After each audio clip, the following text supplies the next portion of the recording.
नमस्ते, राम राम। मैं राधा रानी मनोरमा, मेरे चैनल चेंज इज लाइफ में आप सभी का दोबारा से स्वागत है। फिर से खाता बही एक क्वेश्चन और। तो ये कमेंट बॉक्स में नहीं मिलेगा आप लोग को, थोड़ा सा ये लगता है कुछ शर्मीला प्राणी है। तो संतोष भाई के एक दोस्त है, तो मेरे भी भाई समान है, तो उनको थोड़ा इसमें पूछने में शर्म लगा, बोले आपके दीदी से पूछने में डर लगता है थोड़ा सा, इसलिए नहीं पूछे। वो संतोष भाई को मैसेज किए थे कि थोड़ा सा आप दीदी से ये चीज़ पूछिएगा ना बोल के, तो इसलिए जो भी भाई बंधु है, मैं खाऊंगी थोड़ी फ़ोन में घुस के, तो डरिएगा मत। जो भी मन में सवाल है कमेंट बॉक्स में लिखिएगा तो ज़्यादा अच्छा लगेगा। तो आप लोग आपका सवाल देख के और भी कोई सवाल करेंगे, तो इसलिए सवाल यहीं करें, कोई दिक्कत नहीं। मैं खाने वाली नहीं हूँ, आपको जो जानती हूँ वो बता दूँगी। तो उनका सवाल है, क्योंकि मैं जो सेकंड में पूजा दिखाई थी पिताजी का ना, तो उनको पूजा देखने में बहुत अच्छा लगा था, उनका कमेंट बहुत अच्छा था। तो उनको एक ही चीज़ से बड़ा भय लगा था कि भस्म जैसे उसमें बताई थी कि भस्म क्या है बोल के, तो पिताजी पे चढ़ता है, तो उसी के ऊपर उनको थोड़ा सा सवाल उत्पन्न हो गया कि पिताजी को भस्म क्यों चढ़ता है, भस्म हम लाते कहाँ से है। मेरे से पूछे कि मैं भस्म कहाँ से लाती हूँ और भस्म पिताजी लगाते क्यों हैं। तो ये बहुत अच्छा सवाल है, मैं पूछी थी, बोली भी थी कि इसमें जो जो चीज़ समझ में नहीं आएगा भाई पूछते जाइएगा बोल के। तो भाई के तो बहुत बहुत प्रणाम भाई कि आप पूछें, इसके लिए बहुत बहुत अच्छी बात है। तो भस्म क्या है सबसे उसमें बता दिए। भस्म मतलब वही अगरबत्ती का भस्म नहीं, कोई चीज़ को जला देते हैं जो जब जल जाता है तो उसको भस्म कहते हैं। लेकिन पिताजी में जो चढ़ता है वो कोई चीज़ का भस्म नहीं चढ़ता है, वो सिर्फ चिता भस्म चढ़ता है। तो चिता भस्म तो क्या होता है तो जान ही रहे होंगे। तो चिता जो जलती है उसका भस्म ही भोलेनाथ पे चढ़ता है। तो क्यों चढ़ता है इसको ऊपर आते हैं।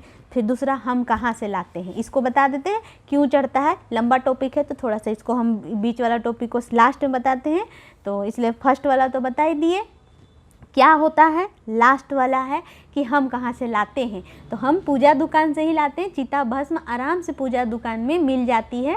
तो इधर शायद ना मिले, लेकिन रातू रोड तरफ, काके रोड तरफ पूजा दुकान जहाँ पे थोड़ा हर तरह भगवान का पूजा का सामान, पूजा प्रक्रिया का सामान मिलता है, वहाँ चिता भस्म मिल जाएगी।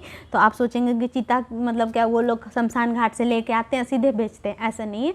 जैसे कोई भी प्रोडक्ट आपके पास में अब गंगा जल आता है तो डेली तो गंगा जल वहाँ भर भर के यहाँ ला के तो ट्रांसपोर्ट नहीं करता ना, गंगा जल सारे कोई बोतल में भर के अपना अपना जगह भेजा जाता है। वैसे ही चिता जो अपना जो कंपनी होगा जहाँ बनाता होगा तो उसको अच्छे से छान के उसको पाउडर रूप में, क्योंकि बहुत सारे गोटे गोटे अब हड्डी निकल आए तो आप लोग तो डर ही जाइएगा, इसी वजह से तो वो छान के पूरी तरह से साफ सिर्फ भस्म पाउडर जैसा ही एकदम महीन बारीक पाउडर को छोटे छोटे डब्बे में भर के दुकान तक पहुंचाई जाती है, जो हम लोग को मिलता है, हम लोग उसको चढ़ाते हैं।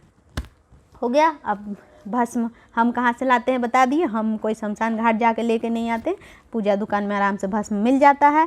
अब आप लोग बोलिएगा कि सच में वो भस्म होता है भाई। अब भस्म में कोई हेर फेर करके क्या करेगा, भस्म को भी क्या खाएगा तो नहीं कि उसको भी आदमी ले जाके हेर फेर करेगा, या भस्म में भी दूसरा पाउडर डाल के दे देगा, उससे उसको क्या, भस्म का कोई और भी काम थोड़ी कर सकता है इंसान, करेगा कि उसमें मिलावट करके क्या कर पाएगा। इसीलिए तो भस्म तो भाई मेरे हिसाब से प्योर ही होता है।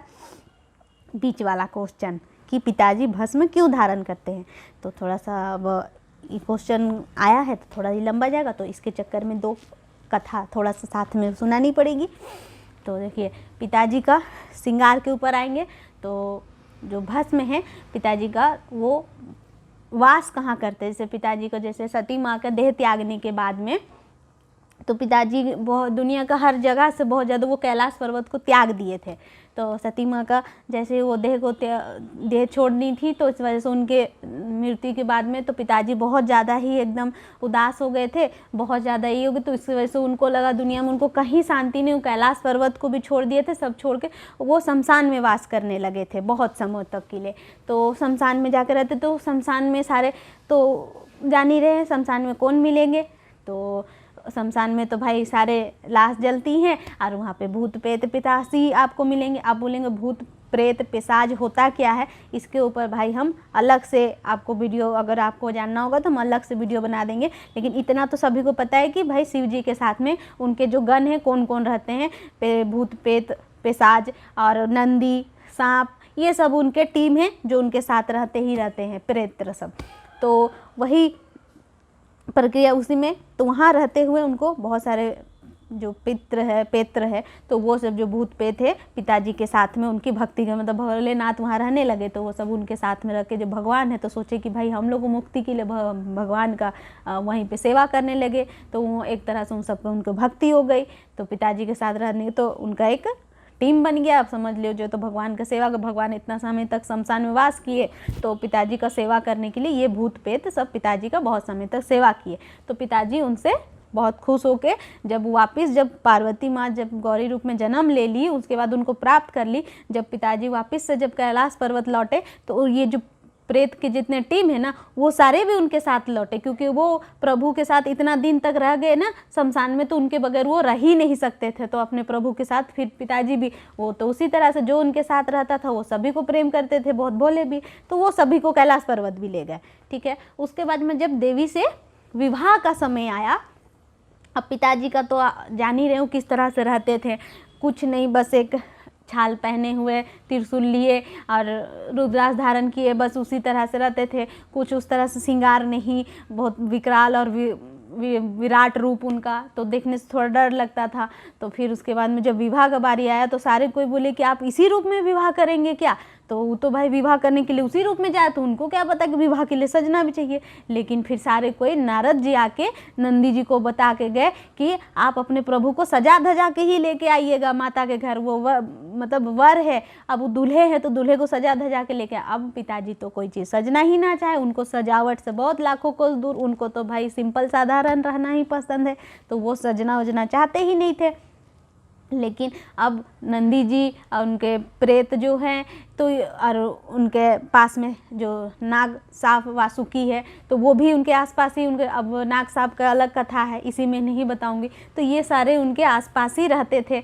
तो वो पूछे कि प्रभु कि सही कह रहे हैं, आपका विवाह है तो आपको कुछ श्रृंगार करना चाहिए, आपका विवाह में दिन में आप कुछ तो खास देखे, माता देख के आपको खुश होगी, तो आपको श्रृंगार जरूर करना चाहिए। तो पिताजी तो इस सब को बहुत मानते थे, ये सब उनके बहुत प्रिय है। तो अब जब इनके प्रिय लोग नंदी जी, वासुकी, ऊपर से इनके प्रेतगण सारे कोई बोलने लगे, तो फिर पिताजी मान गए, अच्छा ठीक है, लेकिन मुझे कोई श्रृंगार आता नहीं है, मुझे कोई श्रृंगार नहीं आता, मैं कौन सा श्रृंगार करूँगा तो मुझे नहीं पता, अब आप ही लोग मेरा कुछ श्रृंगार कर दीजिए, जो मैं विभाग। अब प्रेत को जो बुद्धि था वो श्रृंगार करेगा क्या, अब सोच रहा है। अब नंदी भी सोच रहा है कि मैं प्रभु का क्या श्रृंगार करूंगा, मैं बैल बुद्धि, मैं प्रभु का क्या श्रृंगार करूंगा। वासुकी भी सोच रहा है कि मैं भगवान को क्या श्रृंगार में दे सकता हूँ, और भगवान उन्हीं से मांग दिए कि आप लोग तीनों ही मेरे प्रिय हैं, आप ही लोग मेरा श्रृंगार कर दीजिए, मेरा खास दिन विवाह का दिन में, तो आप लोग से ही श्रृंगार में लूँगा। तो फिर सबसे पहले उनको नंदी जी को बोले, तो नंदी जी बोले कि हम प्रभु को क्या दे सकते हैं, हम तो आजीवन आपके सेवा में ही समर्पण है, मेरे पास क्या है आपको देने के लिए। तो नंदी के गले में जो घंटी होती है ना, तो नंदी जी, इसलिए आप देखेंगे कि भोलेनाथ के तस्वीर में आपको बहुत जगह मिलेगा कि कमर में घंटी बंधा हुआ है। तो नंदी जी के पास में कुछ भी नहीं था श्रृंगार का, तो अपने गले से घंटी खोल के पिताजी के कमर में बांध दिए। तो बोले कि प्रभु मेरे पास यही है, मेरे पास यही है श्रृंगार के स्वरूप, मेरे पास एक गले में वही था। तो वो नंदी जी अपना एक घंटी निकाल के पिताजी को वही अर्पित कर दिए कि वो उनको वही उतना ही श्रृंगार कर दिए। तो फिर वासुकी से बोले, अब वासुकी बोले कि मैं क्या दे सकता हूँ, तो ना ही उनके पास ना हाथ ना पैर, उनके पास कुछ भी नहीं, वो क्या श्रृंगार देते। तो उनको लगा कि प्रभु का गला खाली लग रहा है, तो वो चढ़ के जाके प्रभु के गले का हार बन गए। तो जो शेषनाग हमेशा, शेषनाग बोले वासुकी जी उनके गले में जो हमेशा मिलते हैं। तो भाई आप एक ही चीज़ पूछे थे, इसके जगह हम आपको 3 आंसर दे रहे, क्योंकि इसी से जुड़ा हुआ है, इसी वजह से। तो फिर वो उनके गले का हार बन गए। तो ये श्रृंगार जो उन लोग के पास में जो था, अपने श्रद्धा भाव से अपने भगवान को अर्पित किया। तो वासुकी जी जाके उनके गले का हार बन गए।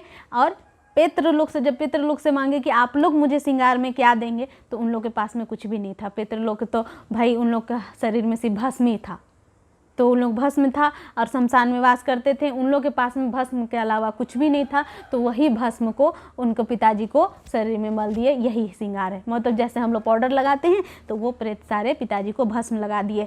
तो उसी दिन से ये तीनों चीज़ पिताजी के लिए बहुत प्रिय हो गई, कि उनके सारे प्रियगण उनको ये दिए थे, इसलिए नंदी जी का घंटी भी वो कमर में बांधे रखते हैं। वासुकी जी को भी अपने गले से आज तक अलग नहीं किए, उस श्रृंगार को आज तक रखे, और प्रेतलोक का भस्म को। इसी वजह से वो विवाह भी इसी रूप में किए। उनको बाद में वो समझ गए इसके अलावा मुझे कितना भी सोना चांदी हमको इंसान सजा दे, लेकिन हमको जो ये मेरे प्रिय जो मेरे गण हैं, ये लोग मुझे जो श्रृंगार दिए हैं, इससे ऊपर का श्रृंगार कोई दे नहीं सकता है। तो ये बहुत ज़्यादा उन लोग अपने श्रद्धा भक्ति से दिए थे। तो पिताजी इसी तीनों चीज़ को हमेशा धारण करते ही करते, इसलिए जो उनके भक्त हैं तो वो सब भी उनको देते हैं।